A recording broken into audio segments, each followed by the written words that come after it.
Hey there, welcome. I'm Belle, and today I'm gonna be talking about feedback from the students because I feel like we talk a lot about how to give the students feedback, but we never really talk about how to ask feedback because it's really important for you as a teacher to know what the students' impressions are. So I feel like it's really important for you to ask the students feedback once in a while.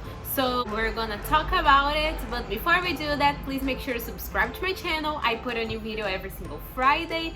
And before we start the video, please make sure to give this video a big thumbs up because I know that if you leave it to the end, you'll probably forget to do that. So give this video a thumbs up. Also, turn on your post notifications so that YouTube can tell you when I post a video, because I know that YouTube doesn't really do that that often. So make sure to turn on your post notifications. Also, subscribe, check if you are subscribed, because again, YouTube sometimes unsubscribes people from channels. So make sure to subscribe to my channel. Real quick before this video starts, make sure to follow me on Instagram. I post there every day about education, methodologies, approaches, techniques. There is a lot of information on my Instagram, so please make sure to follow me there, and the link is in the description down below. So yeah, without further ado, let's go right into the video. Talking about asking feedback. I know that it's something that a lot of the teachers overlook, and some of the teachers don't even ask for feedback. However, it's really important that you do that because it helps you to see things from the outside, from another perspective, from the student's perspective.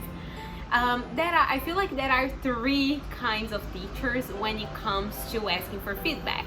The first kind of teacher that I have in mind is me when I started my career. I used to do this all the time, which is the teacher that asks for feedback constantly, all the time. So actually, where I used to work, we were encouraged to ask for feedback all the time. Like every single class, we would have to ask for feedback. Not every class, but every week, we would have to ask for feedback. And to me, after a while, because when I started there, they were like trying to implement this feedback thing from the students, because some of the teachers didn't really ask for feedback. So they were trying to implement it every single week. So the students would receive a card every week and they would have to tell how they liked the class. For me, that just triggered my anxiety, to be completely honest, because I'm already the kind of person who, like, I would naturally do that. I would naturally ask for feedback all the time. That really triggered me in a way that I don't really like to remember that. I just like to pretend that, it never happened. But we did that, and I'm telling you this because after a while, it was so frequent that after a while it started to be, something too trivial for the students, and it wasn't meaningful anymore. And when it stops being meaningful, there is no use for us as, a school or as a teacher to do that, because they are not giving their full attention to that. So after a while, the school realized that it wasn't really a good idea, and they stopped doing that. They don't do that. I don't know, because I don't work there anymore, but I don't think they do that anymore. But because it was, it failed, and it's okay. It's all about trials and errors. I feel like it's fine, but I was already the kind of teacher who would constantly ask for feedback. That situation only intensified what I was already feeling, so it was a huge mess. But I used to be that kind of teacher who would ask for feedback constantly, and as just like I told you guys, with time, after a while, it stops being meaningful. So you have to be careful with that, because anything that you do too many times, like if you play a game every single day, the same game, the first couple of classes it'll be fine, but after a while it'll be boring and it won't be meaningful anymore. It will just be like automatic. So There is that kind of teacher, that's teacher number one. Teacher number two is the kind of teacher who doesn't really ask for feedback, never ever asks for feedback.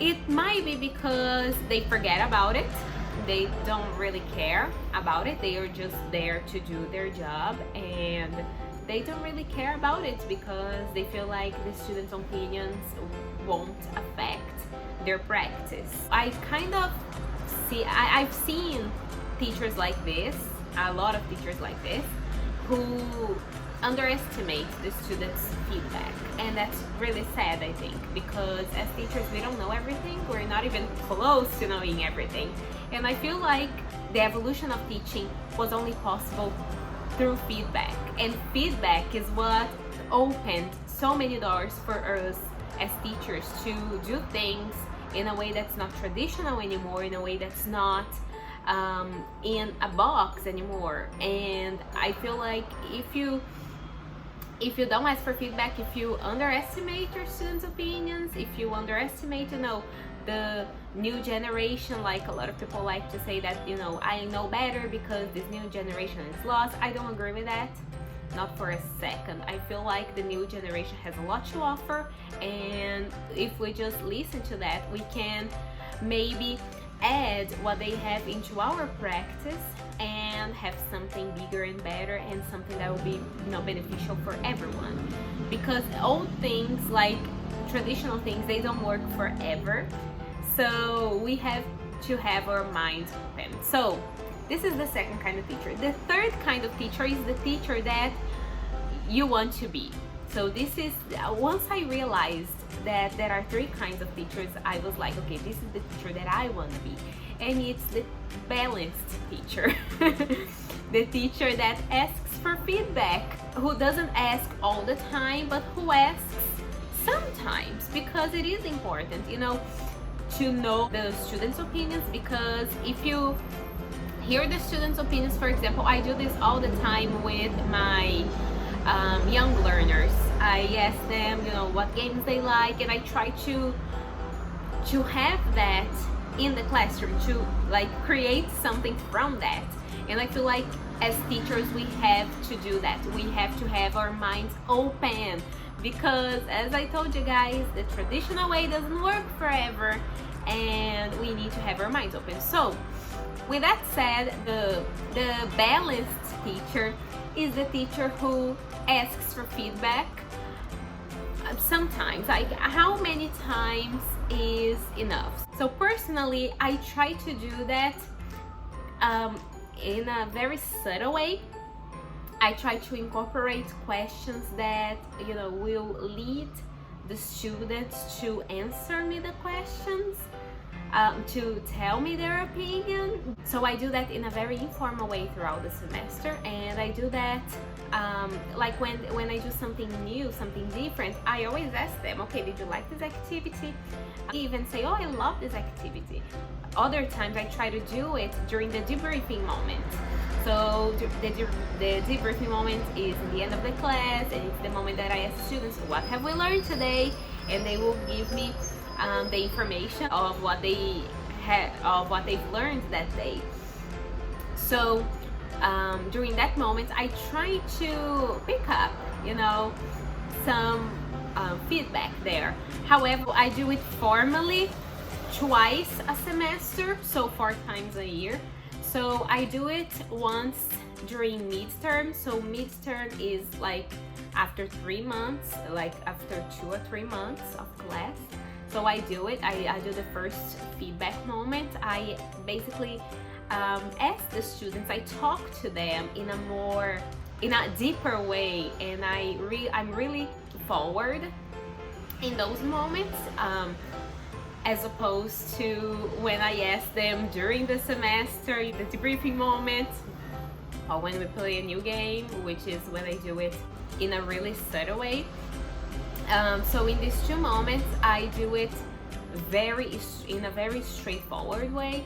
So I just ask them, what do you think of the classes? What do you think of these moments and these moments? So this semester I tried this different thing. Did you like it? What was your experience? What was your favorite thing? What was something you didn't really like? And I know that for students sometimes it's hard. Like some students are very straightforward, but other students you really have to ask specific questions for them to really tell you their opinion. So you should definitely try to have these moments once in a while. So I do this for once in the midterm, once during midterm, and once in the end of the semester before we go on vacation.